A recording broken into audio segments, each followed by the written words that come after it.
And we're here with DJ Bean. DJ, what is up?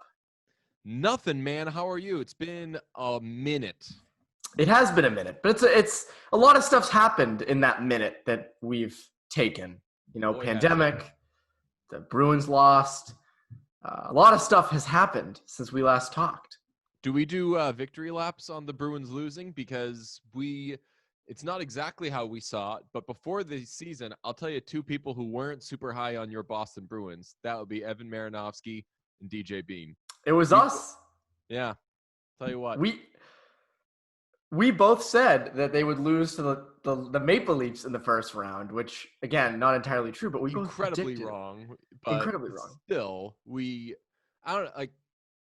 I felt kind of vindicated as the season went on. Like I thought this was an awesome season for the Bruins. I thought this was a very fun season to watch the Bruins, but that Achilles heel was not going away. Like the lack of wings was not just solving itself. And after, pretty horrible trade deadline, I felt no better. I felt way better about the Lightning. Like I thought that somebody was going to be way better than them in the East.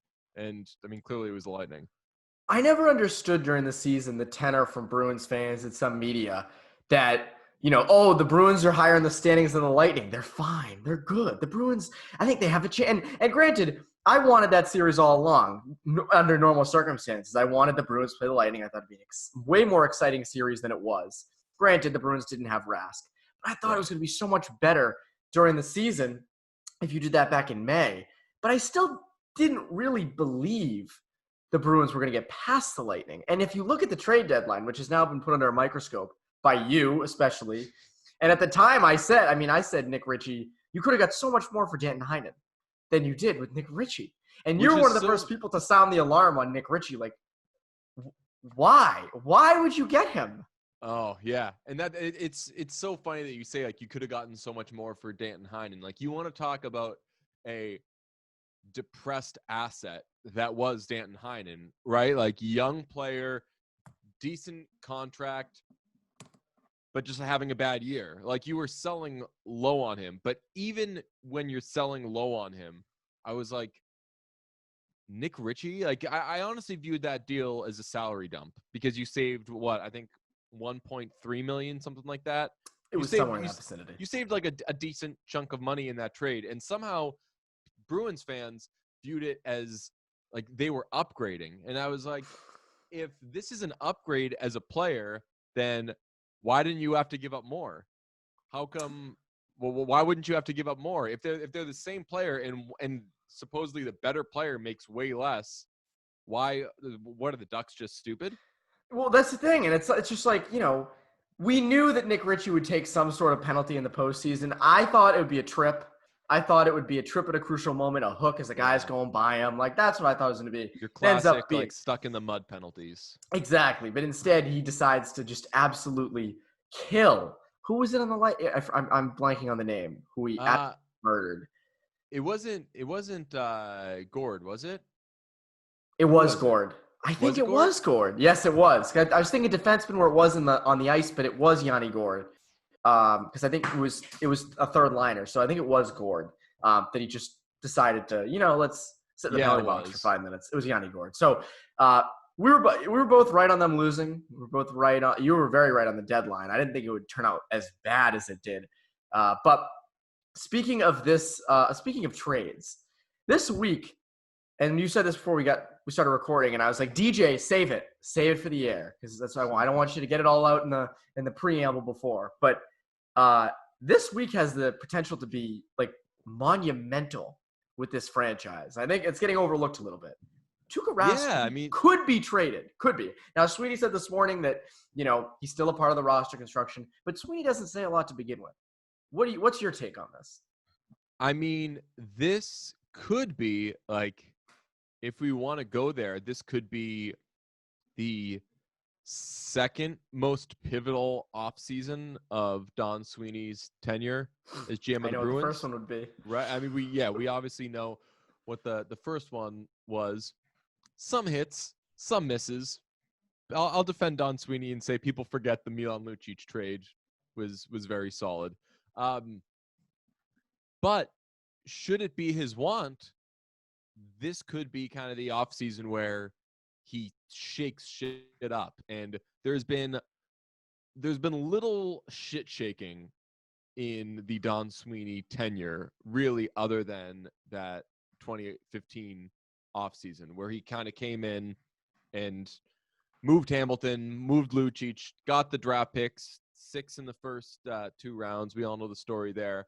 But this could be like the next kind of version of that. Obviously not as big, but like if you look at where the Bruins are, I mean, what happens with Krug? What happens with Chara? Those 2 moves in and of itself are pretty franchise altering. And then from there, there's obviously been the Rask rumors. I wouldn't be surprised if something happened with Rask, because we should never be surprised by anything that happens with Rask anymor. At this point, that's the case. This was like a weird enough year, and obviously what happened in the postseason, like there's so much uncertainty surrounding that player that nothing that happens with him would surprise me. So yeah, between Krug, we think, departing, who knows what happens with Chara. I think that Fluto made a really great point that was sort of an obvious point that we've all been kind of sleeping on. Like, it is possible that Chara reaches free agency, and who knows, if the Bruins haven't done anything with him, maybe a team jumps in and they're like, hey man, you're the missing piece. Like, you're what we need. And maybe he departs. So possibilities are plentiful, and I haven't even gotten to do they make like a real hockey trade? Do they trade Jake DeBrusk? Do they trade Brandon Carlo? My pie in the sky thing that will never happen is like they find a way to make Carlo the centerpiece of a Patrick Laine deal, which financially and for other reasons just does not seem like something they would do. But oh my God, like, I have been banging the table to get more scorers on this team. And if they found a way, even if it's losing Carlo in an offseason where you also lose Krug, like, imagine if they had Patrick Laine, David Pastrnak, and Brad. Like, imagine having 3 of the best goal scorers on the planet on your team. To counter that, though, Laine has a year left on his deal. Now, granted, if it's centered around Carlo, then I'm okay with that. Your cup window is very short if it's not already closed. So maybe if you decide, you know what, we're throwing everything at this 1 year, then go for it. But a year left, and he'd be on the second power play unit. Mm-hmm. And I just feel like he might get wasted in a way. Like, obviously you want as many scores as you want, but don't you think he might get a little bit wasted? Yeah, so I agree with that. I think that you're running the risk of burying him. And also, I mean, there's a million reasons why I think that this wouldn't happen. Another one being that if you feel like getting him with a year left on his deal before you have to really pay him is a short window type of move, then why aren't you also finding a way to bring Torrey Krug back? Right? Like, if it becomes tougher there, where, I mean, I apply Torrey Krug to pretty much all thinking with what the Bruins could do. I don't think they would do something that would say, okay, we're going for it in this short window. I mean, the fact they haven't brought Chara back already tells you that, like, they're not necessarily thinking short window. I think that what they're probably trying to do now would be my guess, like, buy a little more time, like, stretch it out, become a good team that could get hot versus a world beater, which is what you've been trying to be the last couple of years to no success. You covered Sweeney when he first started. You covered the Bruins for a long time, or for a while. I mean, I make it sound like you covered them for like 20 years. But you covered for a while.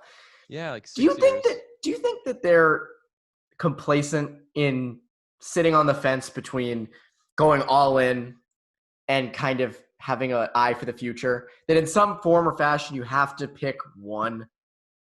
Well, I think that the NHL is actually a league where being like just being a good team for a while versus stripping it down to the studs, really rebuilding is actually smart. Like in the NBA, that doesn't work. If you're just a good team, then that's getting you a 4 or 5 seed, 4 or 5, 6 seed, and short of this season with the Heat, not much playoff success, right? Like, but in the NHL, I mean, 8 seeds go to the cup. Like anything, if you're a good team, anything can happen. So it's not a terrible strategy to want to be a good team that can have some great seasons versus, okay, we need to strip this thing down. We need to get X amount of great young players, which, I mean, the Bruins don't have a lot of great young players. They have them.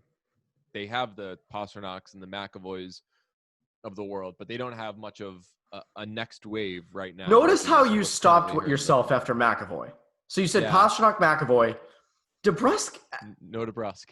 No DeBrusk. Yeah. Because in some ways it feels like, and Carlos fringe too. Like I love Carlos as a defensive shutdown defenseman. He's your next guy for the penalty kill for 6-on-5s. But are we overvaluing Brandon Carlo in a sense? Like I think this offseason's kind of exposed him and maybe DeBrusk to potentially being expendable. You can give them up in a deal. Right. I think something better. And I'm just gonna keep like making this a Fluto tribute show. He made the point of like, are those guys good enough to, like, usually when you have young good players, it's just assumed, okay, this is how it works. You keep them and you try to build around them, et cetera, et cetera. But does it benefit the Bruins where if Jake DeBrusk's ask is high to say, okay, fine, then let's move Jake DeBrusk. Like, he's averaged 21 goals a year while missing a decent amount of games over the course of his entry-level contract. So, like, he is totally within his rights to say, I'm clearly a good goal scorer in the NHL, and I deserve, I don't know, like at least $5 million a year. If the Bruins aren't into that, then okay, then you do your shopping. And I think that it's wise of them to be doing that due diligence because he's so inconsistent. And you wonder, depending on who he's with, like, Krejci's got one more year. Do they maybe move him this offseason? Like, what are you actually going to get out of Jake DeBrusk depending on who he's playing with? Like, I like Jake DeBrusk a lot, but I think the Bruins are wise to be leaving no stone unturned there. I agree. I think you could, if you could package DeBrusk for a better top 4 defenseman, if you could package Brandon Carlo for a better top 6 winger who can score. Yes. Like, I like Kyle Palmieri in New Jersey. I like Kyle Palmieri a lot. I think he's someone who's you could get. It's New Jersey. I think you could get him. But things like that. I also think freeing up, you mentioned DeBrusk getting, paid a ton. I don't think the Bruins should go above 4 for DeBrusk, at least right now. And again, I think it's that we talked about this last offseason with McAvoy and Carlo. Those short prove me deals can sometimes hurt teams. In DeBrusk's case, I think it helps both sides. You can prove yourself, and the Bruins get saved with the cap in the short term. But I do think, though, that if you can get DeBrusk's money off the books, you have more money to then you already have cap flexibility. You have more money to maybe go out and get a better, more consistent, proven older winger. And I think that that's something they're missing right now. The Tuukka Rask stuff, though, does this I don't know if you're getting a lot for Rask. I think you could potentially get a first because he's got a year left and he's 33.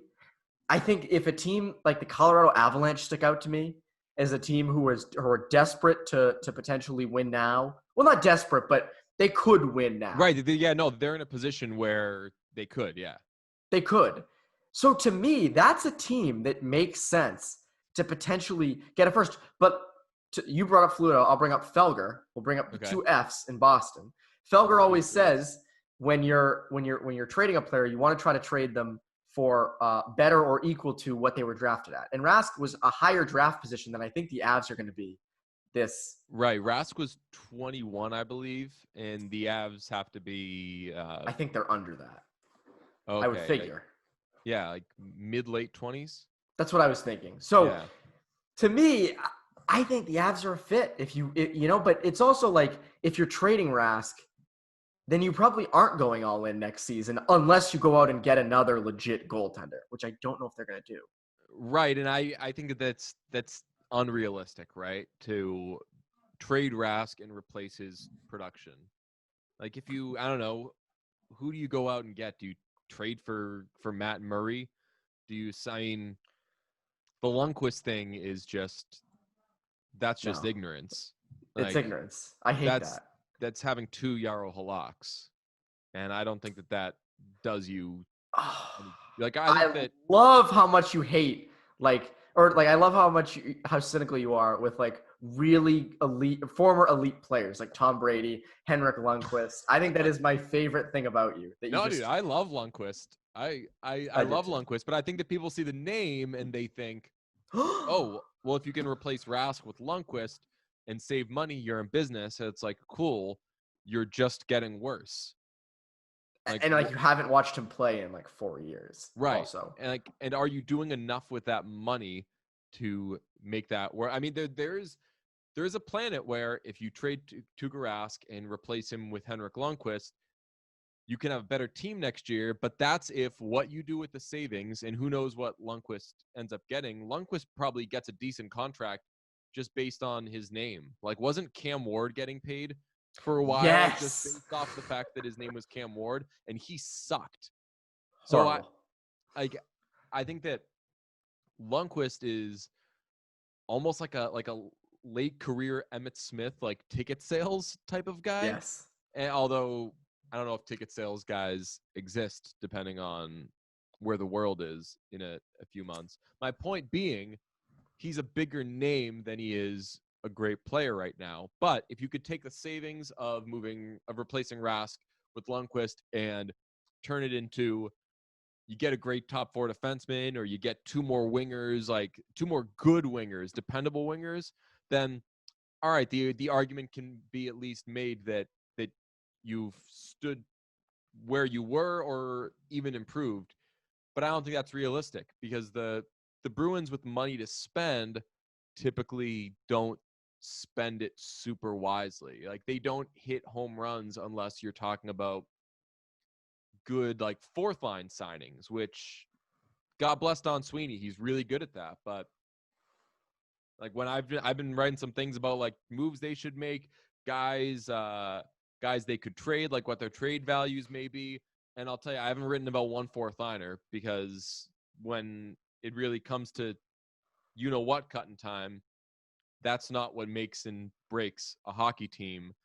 With apologies to Sean Corrali, who's a great fourth line player and has scored some big goals, but you know what I'm saying. Like, exactly. when you're addressing what the Bruins need and what they need to do, and their fourth line did suck last year, like, they need middle six help. God, they need middle six help so And they've badly. needed it forever. This is like a problem that they had when you covered them. Like, this has been Oh, yeah. forever. This has been forever. They've had, and they bring in these fringe top 6 young guys, DeBrusk, Richie, Kasha, Bjork. Like, it's just like waiting for them to pan out. And at least Kasha looked good, and his 5-on-5 numbers were good when he was with the Bruins, Yeah. but there was no production. Is Oliver Ekman-Larsson in need? I hate that. Do you understand this at all? I don't. No, I hate it. And God, and bless him, apparently he wants to play for the Bruins. Cool. So do I. But it's not it's actually, I don't think I would. I might. I would want to do it. It'd be kind of fun. I mean, pays well, good group of guys. Be a cool expect. You'd for sure bang out a memoir afterwards. Oh, yes. People would want the movie rights. How did this guy end up Yeah. on the Bruins? It's like the guy who was like the one at bat for the Miami Marlins like 8 years ago. That dude. Or what was there was like a Dennis Quaid movie, the Rookie, something like that. Yes. Yeah, something like that. But yeah, Ekman-Larsson wants to play for the Bruins, but I've texted like my hockey friends about this constantly, and I haven't found an answer. Why does that make sense? Why would it make sense to replace Torrey Krug with a more expensive player who's, when I say more expensive, I don't just mean AAV wise. I mean, you have to give up a lot of stuff to get him. And Oliver Ekman-Larsson's a good player, even if you may fear that he's going in the wrong direction. Why would you do that? That makes little sense to me. What if the Bruins retained like $3 million the Coyotes retained $3 million of it, so the Bruins would essentially pay between 5 and 6. Well, that means that. What is he? Sure. He's 825. I believe he's 825. Yes. Okay, well then that's a different story. Then that's awesome, because then you're going from paying Torrey Krug 5.25 to paying Oliver Ekman-Larsson 5.25. The only issue is you probably parted with your 2021 first round pick, which would make it 3 of 4 years that you don't select in the first round. Yes. And the only time you did is you just sorted by height and took that guy. Although John Beecher, I think, is a good prospect, but I think he's all right. It was just like the most Bruins pick ever. Yes. Oh yeah. Yes. Very, very Bruinsy. But I think this does hinge on how much does the Coyotes retain. I think the Coyotes, from what I'm hearing and what I'm seeing, is they want to just outright give up Ekman-Larsson and his full contract and get like a good haul in return. It's like, that's not how trades work. Like, sorry, you can't have both. You have to either retain some and get a little bit back in return, but you save the money, or you give it up, in full and you don't get a lot back. Which is why I think it makes more sense for them to just keep him, because you're right. Both those things aren't going to happen, especially with a flat cap. And he only wants to go to 2 teams, and the 2 teams can't really. It's a reverse Tom Brady. It is 2 teams. It's a reverse Tom Brady. The player wants 2 teams. I think you saw what you were saying about Brady and said, you know what? Only like 2 teams are going to want me. I'm going to pick those 2 teams as the destinations I want to go to. So yes. It's like Brady came out and said, I want to go to either the Chargers or the Buccaneers. And everyone's like, wait, what?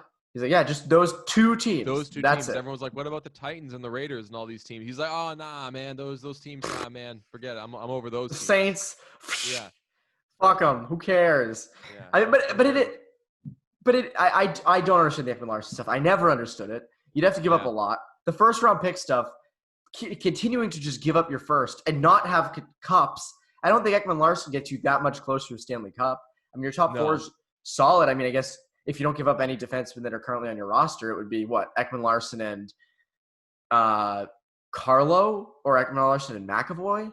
I mean, it depends on how you want to balance it. I mean, offensively, the Bruins like going for broke and just loading up that one line. So, I mean, like Ekman-Larsson, McAvoy would be awesome.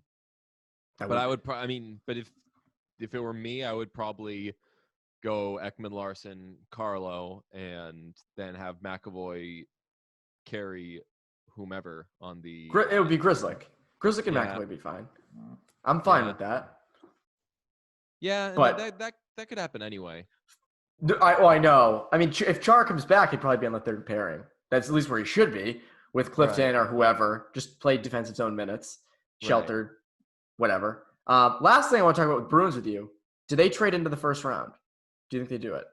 I don't know. They're going all the way. They'd be going all the way from 58, and that's where they're just kind of stuck with not having a lot of awesome pieces. Like, what do you give up? You already traded your 2nd round pick from a couple of years ago in the Backes salary dump, which, side note, how do you feel about what Kasha is in that trade? Because I get mad every time someone says the Bruins don't have a 1st round pick. They traded it for Andre Kasha.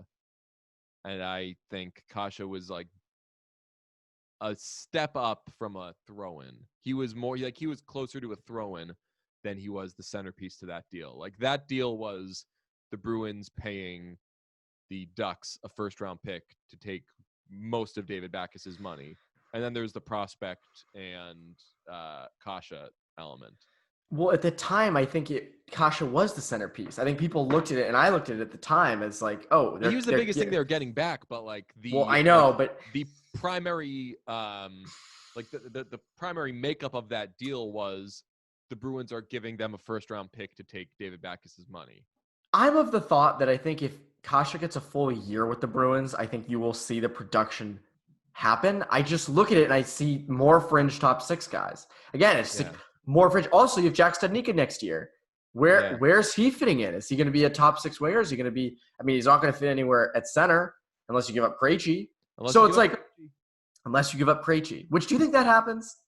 I don't think it happens, but that's why I think this is a cool week. I wouldn't be surprised by it. Like he's going into the last year of his deal. He has said before, and no one. I haven't heard anyone follow up on this, but I remember it from being 1,000 years old back when I covered them. When he signed his last deal, he talked about going home afterwards. Yep. He was every like, time. Maybe at the end of this deal. Have I brought this up with you before? I'm always fascinated by it. No one really talks about it. So every time I write an article on Krejci's future, I reference your report from 2016 with EEI about when Datsuk retired, and I reference back in when he signed in 2014. Mm-hmm. And I reference both, and no one talks about it. Yeah. Nobody says anything. It's like this weird forgotten thing that he that's a pretty big thing to say. Like, did anyone check in on that would have been a good breakup day Zoom type of Well, he was too busy getting mad at us for asking him no questions after Game 5 ended. So when Game 5 was up, Krejci was like, I was mad at the reporters for not asking me any questions and just asking. I think it was Marchand who was with. I forget who it was. But people were mad at him about that, and I get where he's coming from. That's got to be awkward. Like you're mad after a game, really bad moment. And they're like, hey, this is your obligation. You have to sit up there, and you're sitting up there for no reason, just like kind of stewing. I get that. I always feel awkward when two players go up at once and only one player answers all the questions. And it's like, can someone ask the other one a question too? That's also where it's that's just not a good setup. And that's where you get into the hey, team media relations people, can we have a discussion here and maybe find a different way to do this? Because just putting two people up there, one person's going to get more questions than the other, and you're at least presenting the possibility that one person is going to get all the questions. Exactly. It's also tough in locker rooms back in the day when they put two people up at once. When you walk in the locker room, you go, oh shit, what do we do? You're missing one, you're going to the other. The player's mad that more going to him or to them. And so it's like this whole big thing. But yes, Krejci retiring after next year and going home is probable. It's probable. So, I mean, if you feel Studnicka I just don't know. It's just been so long since that has been, since the temperature's been taken there. Who knows? Maybe he plays out the year and maybe he does the Chara thing. He wants to stick around on forever, shorter, cheaper deals, but maybe he wants to go home. So as is the case with Rask, if you're the Bruins, you're probably looking at okay, what's our future with this guy? It's funny with the veterans, you have the Charas, the Bergerons who never want to, who feel like they're always going to be there. They want to keep playing. They want to keep getting kicks to the can. And then you have Krejci and Rask, who it's you don't know what, they're funny personalities. You don't know what to expect. You have Rask leaving the bubble for a good reason, but leaves the bubble. Yeah. And you have Krejci, who's kind of, can be a weird personality. So you don't really know what to expect with them. I don't know weird person. I just think that he gets, he's been a sort of star center who has spent his entire career on a team with essentially the mayor of Boston. So his relationship to the media and attention is pretty unique, because I think that on a lot of other teams, he's probably the guy and getting a lot of attention, whereas with the Bruins, that's just not the case because Patrice Bergeron exists. So I think that we hear from him less often, and there's less of I don't know, the media that covers him is sort of less plugged into that, I think, because Patrice Bergeron exists. Well, it seems like Bergeron's had more resurgence over the past 5 years compared to Krejci, who was really their top line center up until I'd say probably 2013-ish. Yeah, that's when once Horton left. Yeah. That was when he stopped being the top line center, but that's when he was. Before I let you go, Vineyard Nights. Ooh. How did that come together? I screw around with music stuff all the time anyway, but I just make like incomplete songs and just send them to friends and then don't do anything with them because I'm gonna keep stealing this quote from my friend Wayne Whitaker. He said one time that he likes music so much that sometimes he's afraid to make it because he doesn't want to like ruin music, Yeah. or like he doesn't want to contribute music that doesn't live up to the standard that music like has in his heart and his mind. So I very much get that. Wayne, meanwhile, is like an actual incredible professional musician, and I'm just a dope with a laptop. But I'd written a song called Vineyard Nights because myself and Brunch had a weird little partnership going with a music festival on Martha's Vineyard. And I wrote a song called Vineyard Nights about Martha's Vineyard, and I'd never been to the vineyard before. So it was a little tongue in cheek and it was a little weird. And then the pandemic hit, and while I was like finishing that song, and I just kept for whatever reason, I just kept writing songs called Vineyard Nights because I thought the concept of a project where everything is called the same thing would be kind of funny and weird. So I didn't finish all of them, but I made 7 songs, and then Diane Coffey, who's an artist I love, and is also a friend I sent the demos to, and he was like, yo, finish these, put them out, I'll help you. So he helped me. He played on some, he sang on some, and then he played at least, he sang on 2 of them, played on all 3, and then this great mix engineer Tim Smiley mixed them, and we put them out. And it was weird because it was the first time I've truly like seen any sort of musical project through and been like, hey everybody, this is some music I made, please listen to it. But it felt good to put it out, and everyone was super nice and not at all mean, which is like I think the first time in internet history that people were just nice and receptive and not horrible. It's recorded on history, the first time in internet history that's happened. There's 3 gangs. There's the 240 gang, the 248 gang, and the 305 gang.